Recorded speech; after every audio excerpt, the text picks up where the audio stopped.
Hello बच्चों, मैं संजीदा हिंदी शिक्षिका एलपीएम पब्लिक स्कूल के ऑनलाइन कक्षा में आप सभी का हार्दिक स्वागत करती हूँ। बच्चों, आज हम सभी अपनी पाठ्य पुस्तक कक्षा 5 के परिवेश के पाठ 3 संभव की भूल नामक पाठ का अध्ययन करेंगे। बच्चों, इस पाठ में हमें यह बताया गया है कि हमें दवाइयों, पैकेटों या डिब्बा बंद वस्तुओं पर अंकित तिथि देखकर ही वस्तुएं खरीदनी चाहिए, क्योंकि अंतिम तिथि निकल जाने के बाद हमें वस्तुएं नहीं खरीदनी चाहिए, क्योंकि यह खराब हो सकती हैं और खाने पीने की चीज़ें तो जहर बन जाती हैं। इसलिए हमें अपना काम ईमानदारी से करना चाहिए और हमें अपने अधिकारों के प्रति जागरूक होना चाहिए। खुले खाद्य पदार्थों के प्रति भी सचेत रहना चाहिए और नकली दवाइयों के प्रति भी जागरूक होना चाहिए। तो आइए अब हम इस कहानी को पढ़ते हैं। बच्चों, इस कहानी में यह बताने का प्रयास किया गया है कि नेहा और संभव दोनों जुड़वा भाई बहन रहते हैं और दोनों एक ही विद्यालय में एक ही कक्षा में पढ़ते हैं और दोनों शक्ल सूरत में तो एक, लेकिन स्वभाव से बिल्कुल उल्टे होते हैं। दोनों एक दूसरे पर जान छिड़कते हैं। जान छिड़कना ये मुहावरा है। इसका क्या अर्थ होता है? एक दूसरे से बेहद प्यार करना। तो आइए पहले इस कहानी को हम लोग समझ लेते हैं कि इस कहानी में है क्या। संभव बहुत ही जिद्दी स्वभाव का था। उसे बाहर की खाने पीने की चीज़ें बहुत पसंद थी। सभी लोग उसे समझाते थे कि बाहर का खाना सेहत के लिए हानिकारक होता है, लेकिन वह किसी की बात नहीं मानता। और एक दिन उसने सोचा कि पापा ने मुझे 50 रुपये दिए हैं कॉपी खरीदने के लिए, मैं कॉपी खरीद लेता हूँ और उनसे जो बचते हैं पैसे, उनसे बाहर जो चाट मिल रहा है उसको खा लेता हूँ। लेकिन उसकी बहन नेहा के बहुत समझाने पर भी वह नहीं माना और उसने बाहर का चाट खाया। और जब वह घर आता है तो उसके पेट में बहुत दर्द होने लगता है। तो उसकी माँ कहती हैं कि बेटा, क्या तुमने बाहर का कुछ खाया? तो नेहा कहती है, हाँ माँ, मैंने इसे बहुत समझाया कि बाहर का खाना बहुत ही नुकसान होता है, लेकिन यह माना नहीं और ये चाट खाकर आ रहा है। तो माँ ने कहा, अच्छा अब तुम लेट जाओ। और नेहा से उन्होंने कहा कि तुम पास वाले दवा की दुकान पर जाकर संभव के लिए दवा लेकर आओ। तो नेहा संभव के लिए दवा लेकर आती है और यह दवा खराब होती है, क्योंकि इसकी जो अंतिम तिथि होती है वह ख़त्म हो जाती है। तो माँ जब दवा देखती हैं तो वह उसे बताती हैं कि बेटी, यह दवा तो खराब हो चुकी है, तुम जाओ इसे बदल कर दूसरी लेकर आओ। तो नेहा कहती है, माँ, यह शीशी तो खुल चुकी है, अब दुकानदार इसे वापस नहीं लेगा। तो माँ बताती हैं कि नहीं बेटी, इस दवा से संभव की तबीयत और ख़राब हो सकती है और यह तो हमारा अधिकार है। हमें अपने अधिकारों के लिए अवश्य बोलना चाहिए। जानती हो तुम, हर वर्ष 15 मार्च को विश्व उपभोक्ता अधिकार दिवस मनाया जाता है।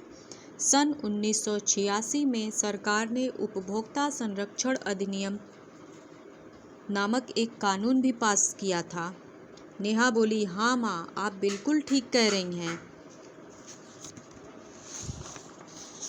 और वह दवा लेकर जाती है और उसे बदलकर सही दवा लेकर आती है।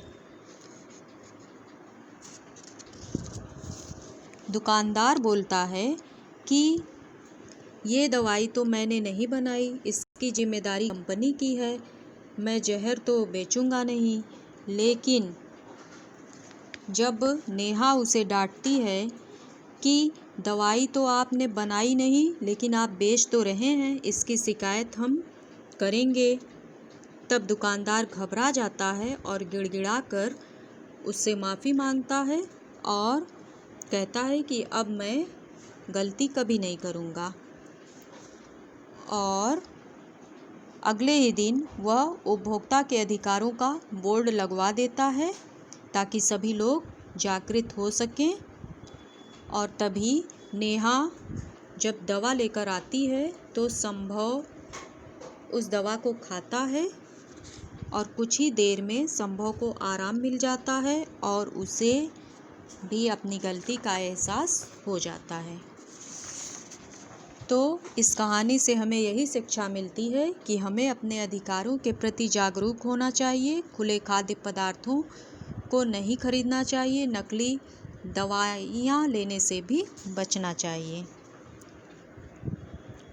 तो ये कहानी आप सभी के समझ में आ गई होगी।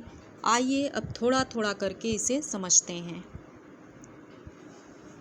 इस कहानी में नेहा और संभव जुड़वा भाई बहन थे। दोनों एक ही विद्यालय में और एक ही कक्षा में पढ़ते थे। किसी को भी विश्वास नहीं होता था कि नेहा और संभव सचमुच में भाई बहन हैं। शक्ल सूरत में भी एक और लेकिन स्वभाव में बिल्कुल उल्टे। इसके बावजूद दोनों एक दूसरे पर जान छिड़कते थे। जान छिड़कना का क्या अर्थ होगा? यह एक मुहावरा है। इसका अर्थ होगा एक दूसरे से बेहद प्यार करना। दोनों भाई बहन एक दूसरे से बेहद प्यार करते थे और दोनों ही पढ़ाई लिखाई और बड़ों की सेवा में आगे रहते थे। संभव बहुत ही जिद्दी था। उसे बाहर खाने पीने की चीज़ों का बहुत शौक़ था। उसे घर में सभी समझाते थे कि बाहर का खाना सेहत के लिए हानिकारक होता है, परंतु वह चिकना घड़ा था। चिकना घड़ा मुहावरे का क्या अर्थ है? कोई प्रभाव न पड़ना। उस पर किसी की बात का कोई प्रभाव नहीं पड़ता था। एक दिन खाने की छुट्टी में संभव ने स्कूल के बाहर चाट वाले को खड़ा देखा तो चाट देखकर उसके मुंह में पानी आ गया। मुंह में पानी आना मुहावरे का क्या अर्थ है? जी ललचाना। जब उसने चाट देखा तो उसका जी ललचाया, उसके मुंह में पानी आ गया और उसने सोचा, अरे वाह, आज अच्छा मौका है। पापा ने मुझे कापी खरीदने के लिए 50 रुपए भी दिए हैं, क्यों न मैं बचे हुए रुपए की चाट खा लेता हूँ। और जब वह चाट खाकर घर गया तो उसके पेट में दर्द होने लगा। उसकी माँ ने पूछा, तुम्हें क्या हुआ है? तो संभव बोला, माँ, मेरे पेट में बहुत तेज़ दर्द हो रहा है। माँ ने उसका माथा छू कर देखा तो उसका माथा भी गर्म था। उन्होंने प्यार से पूछा, बेटा, क्या तुमने आज बाहर से कुछ लेकर खाया था? नेहा तुरंत बोली, हाँ माँ, आज इसने खाने की छुट्टी में स्कूल के बाहर चाट वाले से चाट लेकर खाई थी। मैंने इसे बहुत समझाया कि उस चाट वाले का सामान खुला रहता है और उस पर मक्खियाँ भिनभिनाती हैं, यह स्वास्थ्य के लिए ठीक नहीं है, पर इसने मेरी बात नहीं सुनी। माँ ने कहा, बेटा, नेहा बिल्कुल ठीक कह रही है।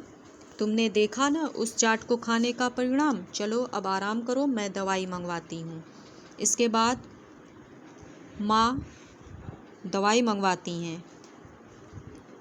घर के पास ही दवाइयों की दुकान थी। माँ ने नेहा को पैसे देकर दवाई लाने के लिए कहा तो नेहा दवाई लेकर आई। माँ जब शंभो को दवाई देने लगी तो उन्होंने देखा कि दवा की आखिरी तारीख निकल चुकी थी। इस पर उन्होंने बेटी से दवा को वापस करवाया और दुकानदार को भी अच्छे से बातों को समझाया। उन्होंने कहा कि हमें अपने अधिकारों के लिए अवश्य बोलना चाहिए, क्योंकि हर वर्ष 15 मार्च को विश्व उपभोक्ता अधिकार दिवस मनाया जाता है और सन 1986 में सरकार ने भी उपभोक्ता संरक्षण अधिनियम नामक एक कानून भी पास किया। तो बच्चों, इस प्रकार शंभो को भी अपनी गलती का एहसास हो चुका था।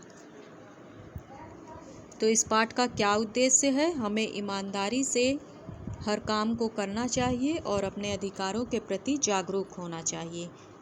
खुले खाद्य पदार्थों को हमें नहीं खरीदना चाहिए। तो बच्चों, आशा करती हूँ आप सभी इसे अच्छे से पढ़ लेंगे और अगले वीडियो में हम सब कुछ अभ्यास के प्रश्नों को हल करेंगे। धन्यवाद।